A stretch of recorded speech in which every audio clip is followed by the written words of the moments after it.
In this video, I'm going to show you how to make a spot sparkle proxy card like the Soul Ring. Let's go. First, I start by printing out my artwork using an Epson EcoTank 8550 on an 8.5 by 11 sheet of holographic sticker paper. This is a very versatile printer, so I highly recommend it for beginners. Next, I'm going to create an SVG file for the parts that I want to be sparkled. I'm using Adobe Illustrator, and then I'm going to import this into my Cricut, which then I will cut out on this clear sparkle paper, and we'll line it up as the last step of our card. I'm using a Cricut, but you can also cut these by hand. Next, we're going to take our front and back prints and mount them onto 65-pound black cardstock. I'm using Astro Bright's Eclipse Black. So here's our front sheet, and we're going to mount this one first. To do this, we're going to go ahead and turn it around, and then we're going to peel back just the bottom ½ inch. This is going to help us line it up without having to worry about it sticking at first. So let's go ahead and peel back that bottom ½ inch.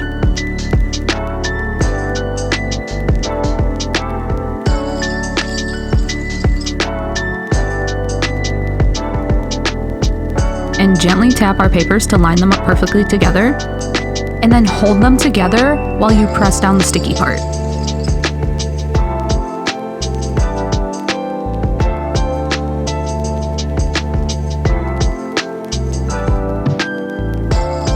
Now we're going to peel back the backing paper while laying down the sticky part. I'm using a print brayer, but you can also use a credit card or another flat surface, or even just your hand. If you choose to use a credit card or another type of card, make sure you put a piece of cloth on it so it doesn't end up scratching the paper. Now I'm going to use a pin method to line up my back with the front. So I'm going to take a sharp object and I'm going to poke a hole in the corners of the bottom of the front. Any sharp, tiny object will do, a needle, a pin. I'm using a compass because that's what I had laying around. For everything that I'm using in this video, all of the links are in the description to the exact products. Now you can see when we flip this over that there are 2 pinholes on the back. We're going to use these to line up our back print.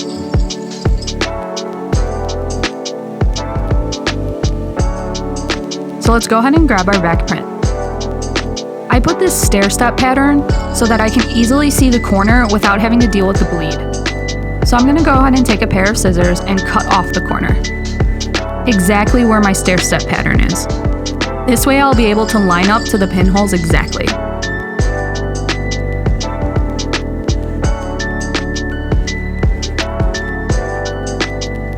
So now I'm going to line up the middle of my stair step, which is the true corner, to both of the pinholes. Lining up the corners with the pinholes might take a little bit of practice, but like the front, we're going to peel back the first ½ inch of the top so that it could be a little bit more forgiving. So let's go ahead and peel that back, line up our pinholes, and then like the front, hold it down while we push down the sticky part.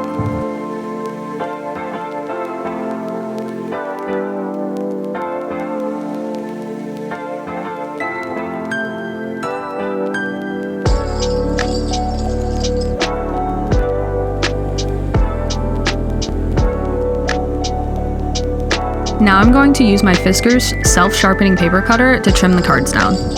You want to trim them from the front. I have extra bleed on my back layer just in case it shifted just a little bit.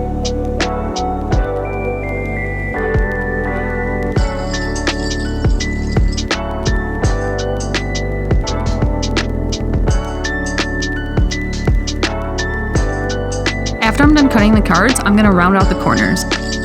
I'm using a Kotamaru corner rounder. And yes, eventually I do plan on getting a die cutter, but for now, this is the method that I like doing. Once our cards are done, now it's time to line up our sparkle glitter paper, which is actually very easy to do since it's clear and you can see through it. So I'm going to go ahead and peel off my paper from my Cricut mat and then peel off the individual pieces. I'm using an X-Acto knife to help me line things up.